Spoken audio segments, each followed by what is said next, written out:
Mesdames et messieurs, bonsoir. On se retrouve dans cette nouvelle édition de 22 heures. Voici les titres de ce soir.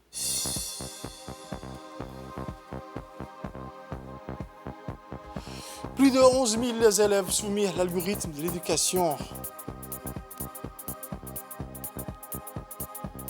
Autre actualité nationale, un atelier de validation du plan stratégique par le ministère du Travail et du CNED. Pour les actualités internationales, l'Inter Milan qualifié pour la finale de Ligue des Champions.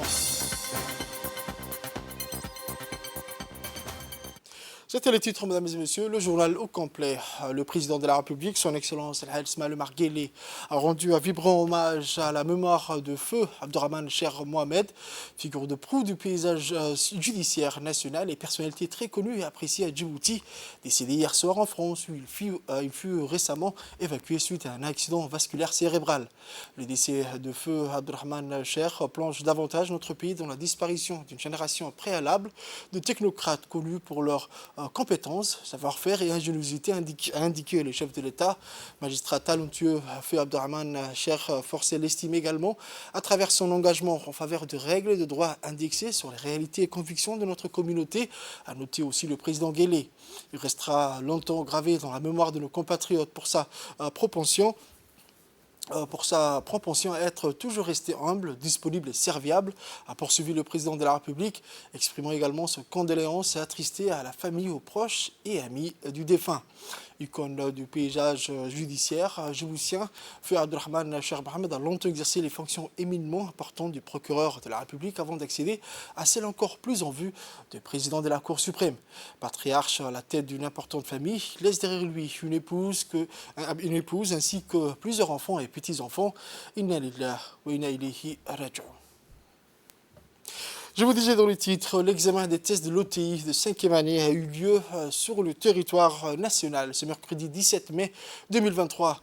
Ce sont plus de 11 000 élèves au total dans plus de 1000 des écoles privées qui ont planché sur les tests de lecture, de compréhension écrite, de mathématiques et d'arabe.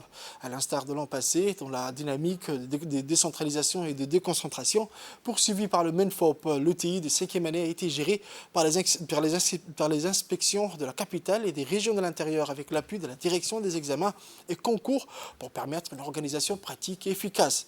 L'inspectrice générale du MENFOP, la directrice de l'enseignement public et le chef des services de l'enseignement de base ont effectué une tournée de supervision pour s'assurer du bon déroulement de cette évaluation nationale.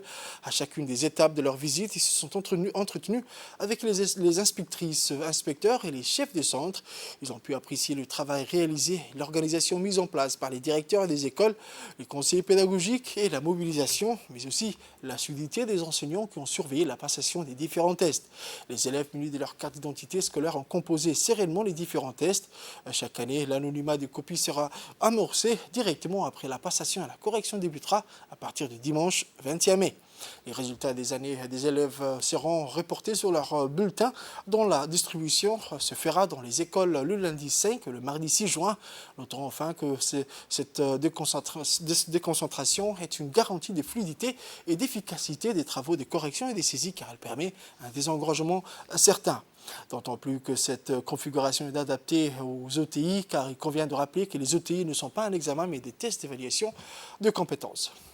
On écoute à présent une réaction du chef des services de l'enseignement de base. Sur l'ensemble du territoire et puis des échos, donc ça s'est très bien passé. Donc en taux d'effectifs élèves, nous avons eu quand même quelques 99,8% de présence. C'est quelque chose de très encourageant. L'ensemble des élèves étaient presque tous là, sauf pour des cas très très exceptionnels et très minimes.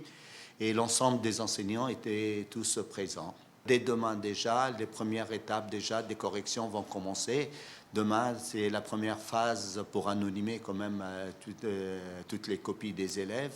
Et à partir de là, tous ces résultats seront acheminés vers ici l'enseignement de base, avec en compagnie de l'inspectrice générale qui d'ailleurs je salue au passage, qui ont fait la tournée avec moi ce matin, l'inspectrice générale, Mme Mouna Ismail Abdo, et la directrice de l'enseignement public, Mme Lula Ali Ailabé, que je salue au passage, que je remercie infiniment. On a fait quand même une grande tournée ce matin dans les écoles. Ceci dit, quand même, on remercie dans tout ça, derrière tout ça, le MENFOP, le MEN, le secrétaire général, qui sont tous derrière ce projet, qui nous encouragent à faire tout ce beau travail aujourd'hui, que je remercie au passage, et qui nous ont facilité aussi les accès à peu près dans les écoles et même à diligenter un peu tout le travail. Sur ce, quand même, je dirais bravo à tous les candidats qui sont passés aujourd'hui. Remercier tous les enseignants aussi qui n'ont pas ménagé leurs efforts, les inspecteurs, les directeurs d'école, les conseillers pédagogiques et tout le cadre, l'ensemble du cadre du ministère aussi. Autre actualité à la une de ce journal, la Confédération nationale des employeurs de Djibouti a organisé ce matin au Kempinski Palace un atelier de validation de plan de stratégie de la Confédération nationale des employeurs de Djibouti. Cet atelier a été présidé par le ministre du Travail, M. Omar Abdi Saïd. L'objectif de cet atelier de validation était de réunir les membres de la CNED pour délibérer et contribuer à l'élaboration du premier plan stratégique de leurs organisations. Les membres de la CNED examineront, affineront et valideront le projet de plan stratégique grâce à une approche participative.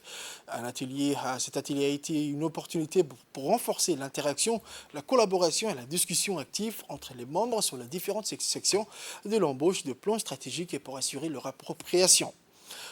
L'atelier de validation qui se poursuivra 2 jours a réuni un bon nombre de participants du ministère du Travail, des syndicats de la CNED, du PNUD, du bureau de l'OIT à Addis Abeba, mais aussi au Caire. Mission du Travail, M. Omar Abdi Saïd, qui nous a fait l'honneur de répondre à notre invitation et qui, à chaque fois que nous l'avons sollicité, a toujours fait preuve d'écoute et d'une collaboration basée sur la recherche de solutions. Je tiens à préciser que le ministre chargé de l'Emploi est le seul département ministériel qui nous reconnaît en tant que partenaire tripartite et qui nous associe à toutes ces activités où notre présence est nécessaire. Pour cela, je vous remercie, Monsieur le ministre. Dans un discours prononcé, le ministre du Travail, son Excellence M. Omar Abdi Saïd, a souligné l'importance de cet atelier tout en mettant l'accent sur le rôle prépondérant joué par le secteur privé dans la lutte contre le chômage. On écoute le ministre. C'est pour moi un plaisir immense d'être parmi vous aujourd'hui et vous souhaiter par la même occasion la bienvenue à cet atelier de validation du premier plan stratégique de la CNED. Ce document a été élaboré avec les différents partenaires et je profite de l'occasion pour saluer l'appui fort estimable de l'OIT et des partenaires des Nations Unies et des l'IGAD en particulier, qui ont été productifs pour finaliser le rapport que vous avez soumis ce matin. J'aimerais rappeler ici, mesdames et messieurs, chers participants, que dans le cadre du projet Initiative pour l'emploi, mon département avait entamé l'officialisation des engagements de consultation sectorielle à travers les signatures de protocoles avec les parties prenantes que vous êtes, mesdames et messieurs, les parties employeurs. Comme vous le savez, la dernière réalisation en date et néanmoins la première du genre était l'organisation en février 2021 d'une foire de l'emploi. Lors de cette manifestation, nous avons pu observer la qualité des échanges relatifs aux défis liés à l'emploi, à la mise en exergue de l'inadéquation entre l'offre et la demande d'emploi sur le marché du travail. J'attire votre attention que mon département est à l'écoute et privilégie toute initiative ou réalisation émanant de la partie employeur conformément aux objectifs assignés dans le cadre du nouveau plan 2020-2024 de la politique nationale de l'emploi PNE. Durant vos 2 jours, je pense que vous allez débattre sans réserve et émettre des recommandations afin de trouver une éducation entre les potentiels des offres du travail, la demande sectorielle de main-d'œuvre, sans oublier enfin la réalité économique. Mesdames et messieurs, pour reprendre les termes du président de la République, son Excellence Ismaël Omar Guelleh, la synergie entre actions du gouvernement et participation de nos concitoyens à la croissance économique doit s'inscrire dans une politique de plein emploi, décent, durable et de considérer le phénomène comme une externalité positive. Le ministre de la Communication chargé des postes et des télécommunications, son Excellence M. Redouane Abdoulaye Bahadone, a tenu ce matin une déclaration dans le cadre de la Journée mondiale de la télécommunication et de la société de l'information. Voici le ministre. La République de Djibouti, à l'instar des États membres de l'Union internationale des télécommunications, célèbre en ce 17 mai 2023 la Journée mondiale de télécommunications et de la société de l'information. Le thème retenu pour cette année pour l'UIT, institution spécialisée des Nations Unies pour les technologies de l'information et de la communication, est l'autonomisation des pays les moins avancés grâce aux TIC. Mesdames et messieurs, les TIC permettent d'offrir des nouvelles alternatives et des solutions pour atteindre les objectifs de développement durable, dont celle qui permet d'accroître nettement l'accès aux TIC et de donner un accès universel et abordable à Internet dans les pays les moins avancés. Dans ce contexte, notre pays, la République de Djibouti, a fait un effort considérable pour favoriser le développement des secteurs des TIC dans le but d'atteindre les objectifs de développement durable à l'horizon 2030. Aujourd'hui, plusieurs initiatives démontrent que la République de Djibouti est sur la bonne voie dans l'atteinte de ces objectifs. Des progrès significatifs ont été menés et réalisé par le ministère de la Communication chargé des postes télécommunications pour lutter contre la fracture numérique de notre pays, à savoir, entre autres, l'opérationnalisation d'une autorité de régulation multisectorielle, le câble sous-marin d'Erwan qui est opérationnel, le projet du code numérique. Plusieurs projets de ces lois ont été finalisés pour favoriser le développement du secteur et protéger le consommateur.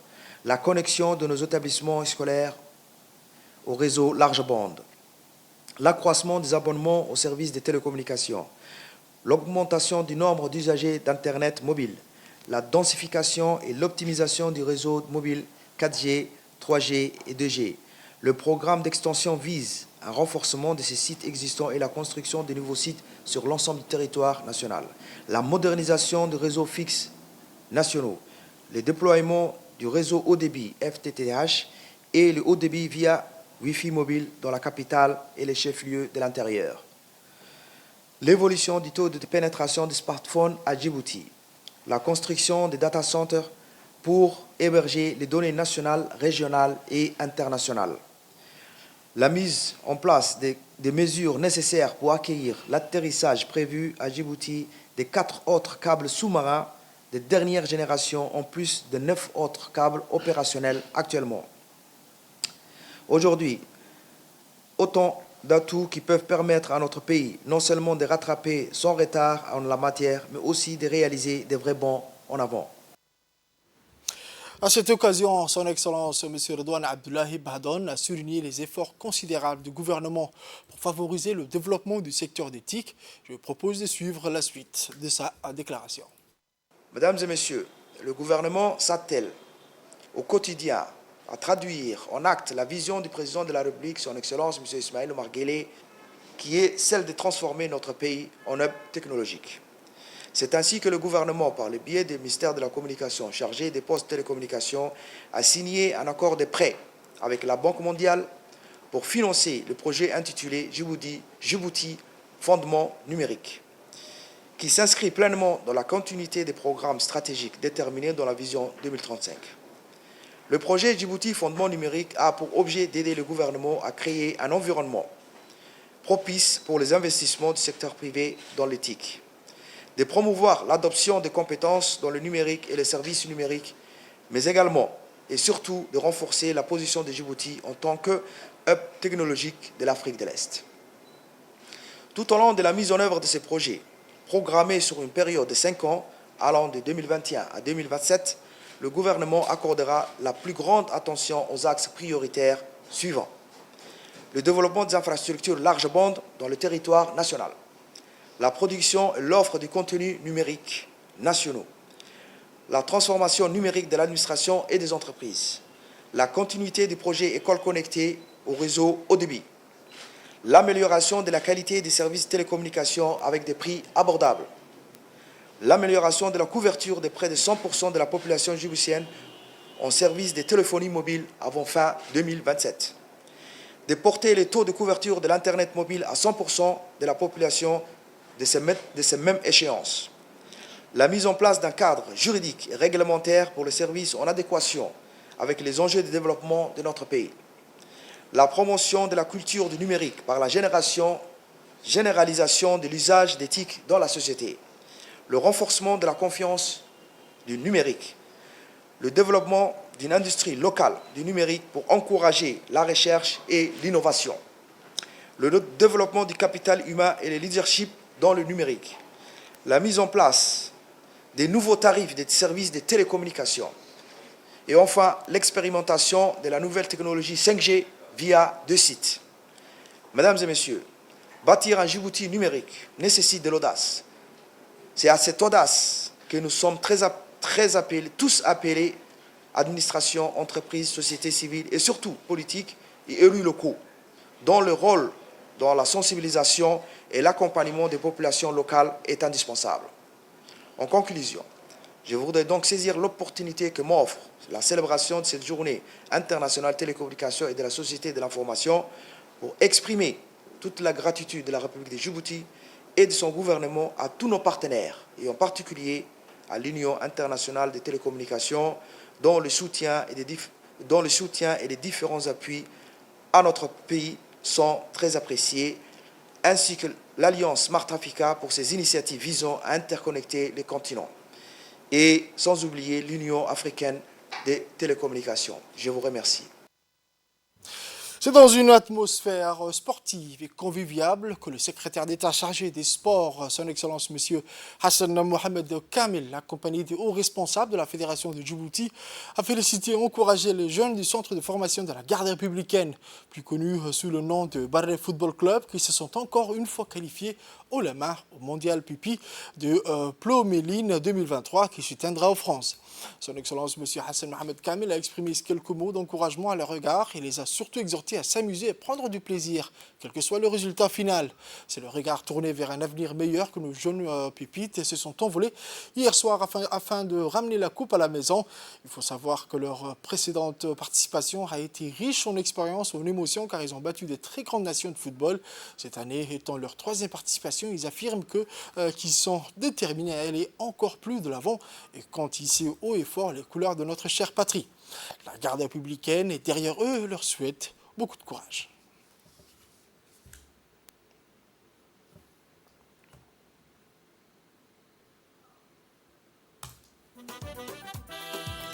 waxayna cod buuxa iyo dareen cugan oo cuddoon rag iyo dumar ku cabireen inaanay ka caajisayn xilkaa qaranku u cayimay ismaaciil ciil tiro jabuuti ciyaarihii cirka garsiisayo adduunka la cajabe hajira oo hajira cimriga hajiro caafimaad kuwaan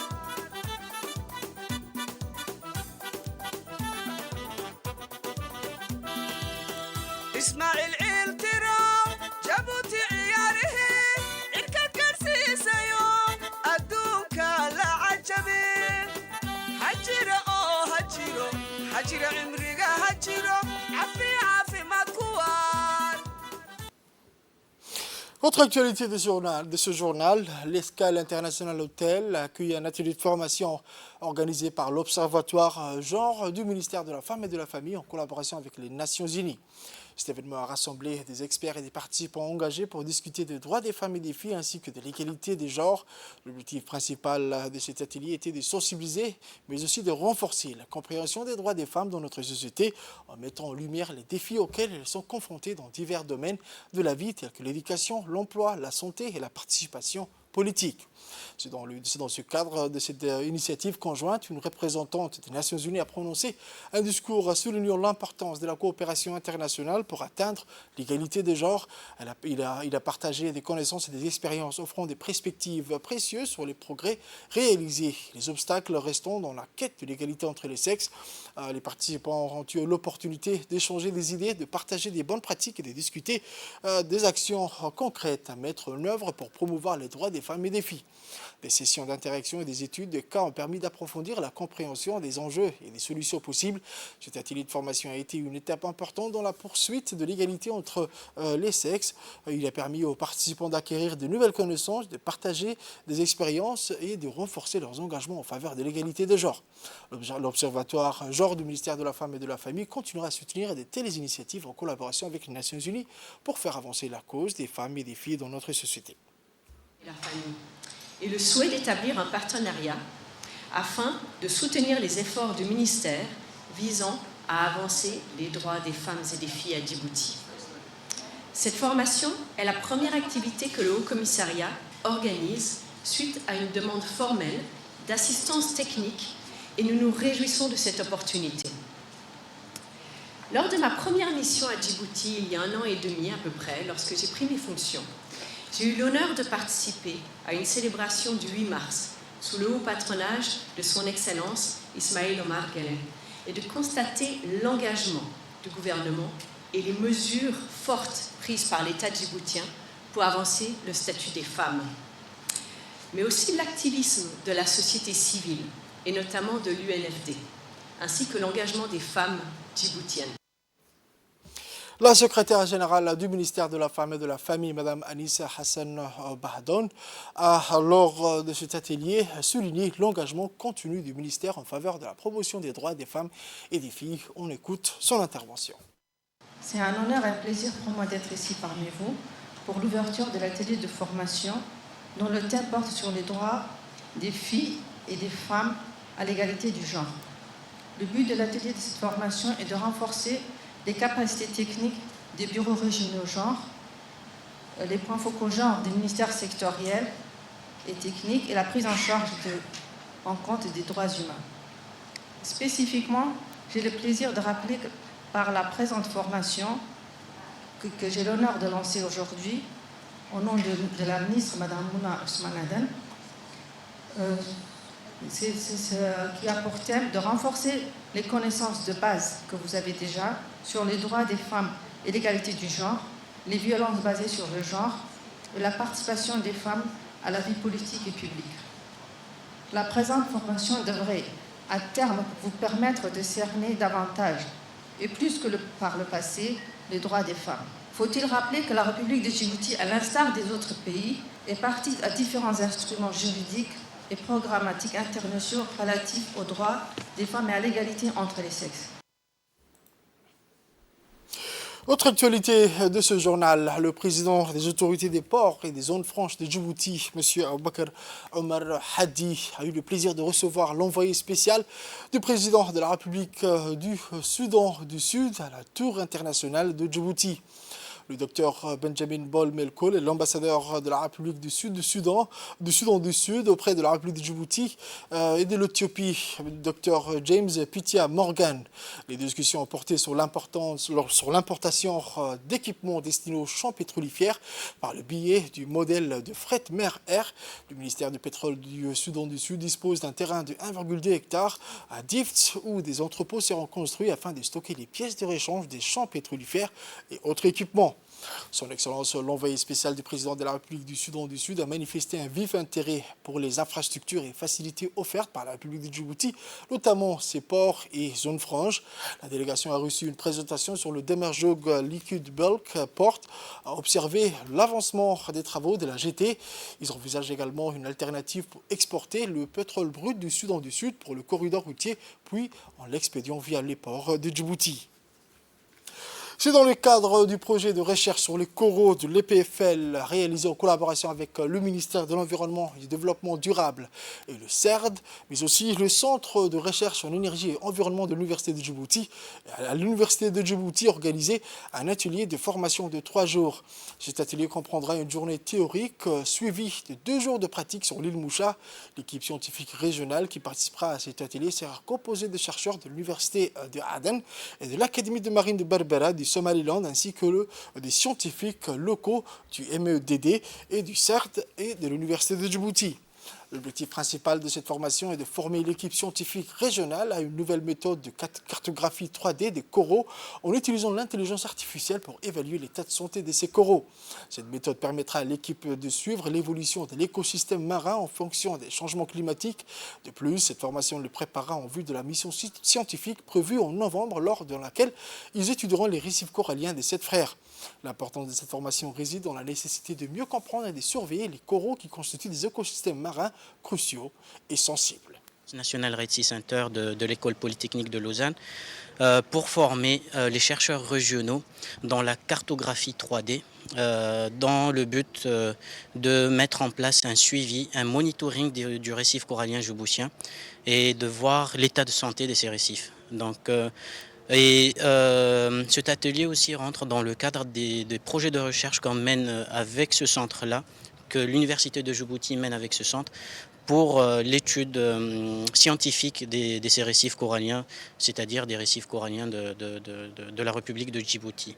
Nous avons déjà effectué une mission en septembre pour étudier le potentiel adaptatif du récif corallien de Djibouti, et nous allons aussi refaire la même étude aux îles Sept Frères, ainsi permettre la compréhension et l'adaptation en fait au changement climatique de ces récifs et en quelque sorte de mettre en place le premier état de santé de ces récifs. Direction Alice Abier, où une journée porte ouverte s'est ouverte dans l'école bilingue. Cette journée porte ouverte a vu la participation du préfet de la région d'Alice Abier, M. Moussa Adem Migane, du président du conseil régional, M. Shamarka Hassan Alale, de l'inspecteur régional de l'éducation, M. Ahmed Hamadou Ibrahim, mais aussi des autorités militaires coutumières et les parents d'élèves. Cette entité bilingue a pour vocation de transmettre à ses élèves le meilleur de la culture scolaire et de les préparer au monde actuel en leur offrant un enseignement bilingue et multiculturel. L'objectif de cette journée porte ouverte n'est autre que de montrer aux parents d'élèves et à toute la société civile l'environnement multiculturel dans lequel évolue l'enseignement-apprentissage au sein de cette entité bilingue et technologique.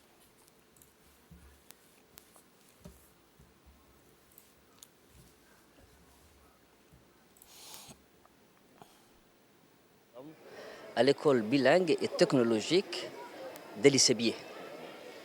Alors, cette école bilingue a pour vocation de transmettre à ses élèves une culture scolaire, une meilleure culture scolaire mondiale, en leur transmettant un enseignement bilingue et multiculturel. Un établissement où les trois langues sont en pratique, à savoir le français, à savoir l'arabe et à savoir l'anglais. Je remercie à cette occasion le ministre de l'Éducation nationale, M. Moustapha Mohamed Mahmoud, d'avoir créé cette entité de haute culture. Et je le remercie. Toujours au sud du pays, à Dikil, ou sous l'égide du ministère de la Culture et des Pêches, avec l'appui technique et financier de la FAO, une formation pour les agriculteurs de la région des Dikil s'est tenue hier dans la région de l'Unité. Une formation en théorie et pratique qui avait pour objectif de former les agriculteurs des différentes coopératives de la région en bonnes pratiques des cultures fourragères, maraîchères et installation des systèmes de goutte à goutte, regroupant une quarantaine de personnes agriculteurs parvenant des 5 coopératives, à savoir la coopérative d'Assaïla, de Hanlé, de Mouloud, de Gami et de Abaytou. À l'ouverture de cette formation ont pris part les autorités de la région, telles que le préfet adjoint, M. Youssouf Ali, le président du conseil régional, M. Mahad Hussein, et le sous-directeur régional du ministère de la Culture, ainsi que des experts nationaux et internationaux de la FAO. À la fin de cette formation, on aura beaucoup de formations utiles afin d'améliorer l'agriculture. Donc, à la fin, je remercie M. le Hakim et le président du conseil pour leur assistance d'ouverture de cette formation. Au nord, à présent, à Cap-Vert, Tadjoura, où sous l'égide du secrétariat d'État à la jeunesse et de la fédération, secrétaire d'État de sport et la fédération djiboutienne de natation, la Ligue régionale des natations de Tadjoura a organisé une journée sportive riche avec 2 événements sportifs de haute importance.